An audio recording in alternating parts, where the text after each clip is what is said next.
Assalamualaikum dan selamat bertemu kembali dalam kat channel aku ni Demam Jaga Follow Up. So aku harap korang semua sihat-sihat dan diberi perlindungan daripada penyakit COVID-19 ni dan penyakit-penyakit lain dan diberi ketenangan So aku sekarang dekat aku punya kafe ni bersiap. So aku tengah sibuk buat kedai So jadi memang agak sibuk sikit. So aku tak banyak buat konten untuk video. So aku tengah minum kopi pojok 77 ni. Kalau kau rasa nak test ni, kau boleh google dekat Facebook. Warung kopi pojok 77. Kat Facebook pun, dekat map pun ada. So kopi ni memang kopi power lah. Di antara kopi-kopi yang power aku pernah minum. Okay. Pada hari ni aku nak buat konten konten tentang perbincangan atau tips macam mana nak turunkan baka. Macam mana nak turun baka. Pasal apa aku buat konten ni? Pasal aku ada 2-3 orang kawan rapat aku yang bertanya kepada aku, kenapa dia turun baka tak jadi? Kenapa dia turun baka, anak semua tak boleh pergi jauh? Kenapa turun baka? Walaupun bapak dia bunuh dah beratusan ekor. So kenapa? Jadi aku buat pengkajian, aku buat research dan aku buat penelitian. Sebenarnya ada beberapa perkara yang kita kena ambil berat sebelum turunkan baka. Pasal kita turunkan baka ni satu benda yang penting Kita tak nak turun baka sia-sia. Kita tak nak turun baka dapat anak banyak tapi tak power. Kita nak turun baka dapat benih tapi semua tak boleh pergi jauh. Jadi ada beberapa tips yang aku akan kongsikan kat korang dan korang boleh pakai tips ni. Kalau korang tak pakai, korang ada penambahan atau lain-lain semua, korang boleh tulis kat bawah kat komen tu. Okay, insyaAllah lepas ni kita sambung lagi. Aku nak isap rokok sekejap.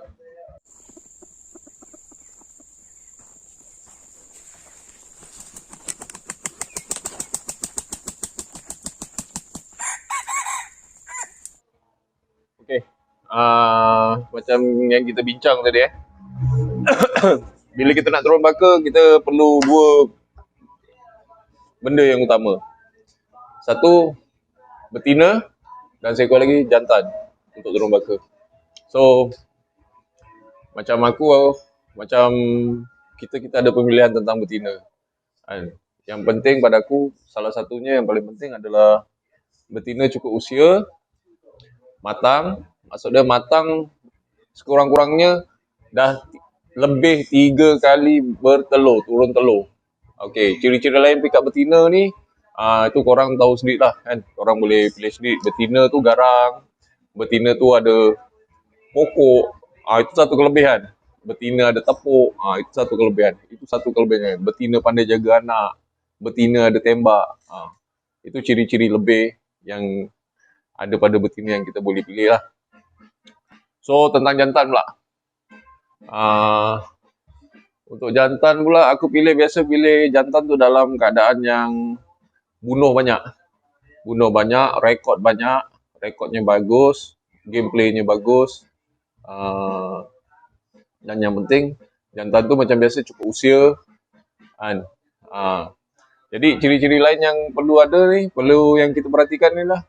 Salah satu sebab kenapa anak tak form ni, pasal kadang-kadang kita turun baka dalam keadaan jantan ni sakit, tak sihat. Kita turun baka dalam keadaan benih pembaka kita ni dalam keadaan jatuh bulu, jantan atau betina jatuh bulu. Jadi bila jatuh bulu dia dalam keadaan sakit, dalam keadaan tak perform. Jadi yang lain pula aku boleh kongsikan ke orang ni, kalau boleh turunkan baka tu dalam keadaan baka tu on top. Dalam keadaan bunuh. Bukan dalam keadaan baka tu dah tua. Baka tu dah pencen lah, senang cakap kan. Macam ayam pencen, ayam tu kan. Jadi kita tak nak turun baka macam tu. Pasal anak tu akan turun sesuai dengan dia punya kemampuan dia. Mana kat situ dia punya kesihatan dia apa semua. Itu mempengaruhi telur dia, mempengaruhi sperma dia. Jadi kat situ kita dah bincang tentang jantan dan betina So, perkara lain, okay, setelah kita pilih jantan dan betina tu, apa yang benda yang perlu kita buat selepas tu, kan? Okay, ni kalau tips aku akan asingkan jantan tu dan betina tu dalam 2 minggu. 2 minggu tu aku akan bagi makan makanan tambahan makna yang mineral, vitamin yang tinggi untuk diorang. So ubat-ubatnya ni ada dijual kat pasaran. Kalau kau nak bagus, beli dedak Thunderbird daripada Filipina, dedak Thunderbird tu. So ada seller dia daripada Sarawak, cuma dia punya shipping agak mahal. Jadi dia kalau kita pakai dedak tu, dia berproses betina nak bertelur. Untuk anak ayam, banyak makan makanan tambahan yang diorang buat ni untuk ayam lah, keadaan semasa ayam tu, apa yang kita perlukan. Jadi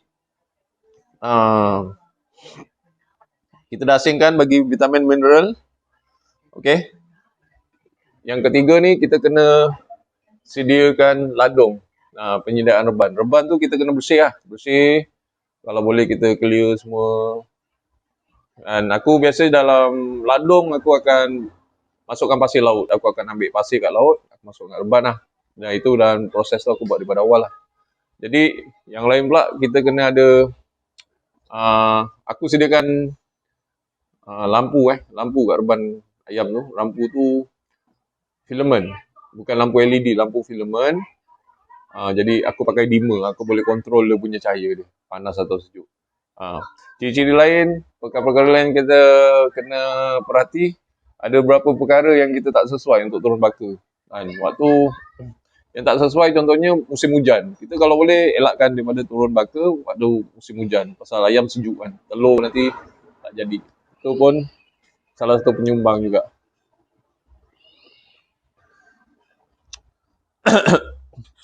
Okey. Dalam proses kita turun baka tu, maksimum aku pakai 2 ekor. 2 ekor betina, seekor jantannya. Untuk satu ladung lah. Kenapa kita tak lepaskan baka tu kat luar. Jadi ada alasan sendiri. Ada orang buat kat luar, ada orang buat kat dalam. Tapi kalau untuk aku, memang aku buat kat dalam lah. Pasal satu, aku tak nak ayam aku kena rembat. Kan? Sebab kita nak cari pikat ni susah. Yang kedua ni, kau pun tahulah kan, banyak sekarang orang kaki rembat ayam. Yang kedua ni, pasal kita tak nak benih kita ni ada ancaman luar macam musang, telur dimakan tikus kat luar. Lepas tu selain daripada pencuri tu lah, ketiga kita tak nak jantan kita ni tenggek dengan betina-betina yang bukan target kita untuk turun baka. Jadi bila kita dah turun baka dan reban tu, makanan macam biasa. Makanan kita kena bagi makanan yang baik-baik lah. Maksud aku makanan yang sihat lah. Bukan kita perlu bagi makan yang baik-baik, maksud aku mahal-mahal, bukan. Tak, kita perlukan apa yang keperluan dia. Rumput-rumput, masukkan rumput, kan. Air yang cukup. Lepas tu, aku biasa kalau aku potong sayur lebih-lebih tu aku masukkan lah. Sayur, kadang-kadang jagung tu, dedak tu yang perlu ada lah, sentiasa ada. Jadi makanan yang tambahan yang kita perlu ada. Jadi dalam semasa tempoh turun baka tu, biasanya betina tu kalau dah turun telur, terus dia ngeram je. So aku buka YouTube sebenarnya. Boleh lagu Cina pula. Okay. Masa kita dah turun baka tu, betina dah ngeram tu, so aku akan asingkan jantan bila dia dah start mengeram. Dia sebenarnya boleh bila kita nak tunggu sampai anak tu menetas, boleh. Tapi sekurang-kurangnya sebelum menetas tu kita kena asingkan jantan. Kenapa kena asingkan jantan?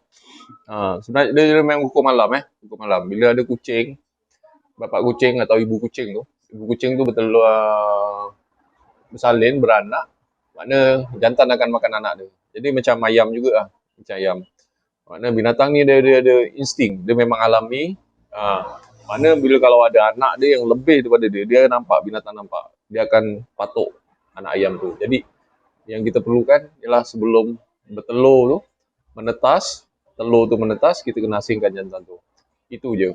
Ada memang, tapi yang aku mudah, betina mengeram je terus aku asingkan jantan lah. Ha. Aku rasa perkongsian aku yang simple ni, uh, setakat ni je lah. Jadi, ada tip-tip tambahan lain sebenarnya, ada perkara-perkara lain tapi yang aku tak boleh nak kongsi kat sini. Pasal benda tu aku berpegang kepada realiti Aku berpegang kepada realiti. Aku berpegang kepada benda yang rasional lah pada aku. Aku tak pakai yang macam sisik ke bulu ke, contohlah macam tu kan. Aku tak pakai benda macam tu lah. Jadi, insyaAllah, semoga dengan tip-tip aku ni, mana yang korang rasa korang boleh masuk akal, rasional, korang boleh ambil lah. Kalau korang rasa ada penambahan, cadangan atau apa-apa, korang boleh tulis kat komen bawah ni. Dan kalau korang ada channel, korang komen kat bawah tu, nanti aku akan subscribe channel korang InsyaAllah, aku sama-sama akan subscribe. Jadi, semoga lepas ni insyaAllah, semoga bila kita tahu sedikit sebanyak tentang teknik turun baka, sebab masa, mungkin insyaAllah lepas ni kita dapatlah baka-baka yang baik lah. Jadi kita perlu ingat, kita nak baka yang baik atau anak yang banyak. Itu bergantung pada kita. Pasal kalau orang berniaga ayam, dia nak anak banyak. Tapi kalau orang nak main ayam, nak test ayam, dia akan nak benih yang baik. Itu nak kena faham. Itu dua perkara yang berbeza. Macam tu, pikat nak tapau ayam atau pikat nak test ayam. Itu dua perkara yang berbeza. Jadi insyaAllah, nanti apa-apa, korang boleh, macam tadi aku cakap, boleh komen kat bawah. InsyaAllah nanti lepas ni aku akan buat konten lain lah. Konten lain, kenapa pikat ayam tak sampai. Pergi mikat, pacak, ayam kebun tak sampai. Dan mungkin aku akan buat konten lain macam, banyak sebenarnya konten yang aku boleh buat. Macam mana kita nak rate pikat kita tu. Macam mana kita nak rate dia. Pikat kita tu. 1/10, 2/10, 3/10 sampai 9/10. Macam mana kita rate dia. Itu insyaAllah lah nanti aku akan buat video lain. Dan terima kasih korang kerana sudi tengok channel aku So aku harapkan korang lepas ni dimurahkan rezeki lah. InsyaAllah nanti aku akan sambung balik. Okay, Assalamualaikum.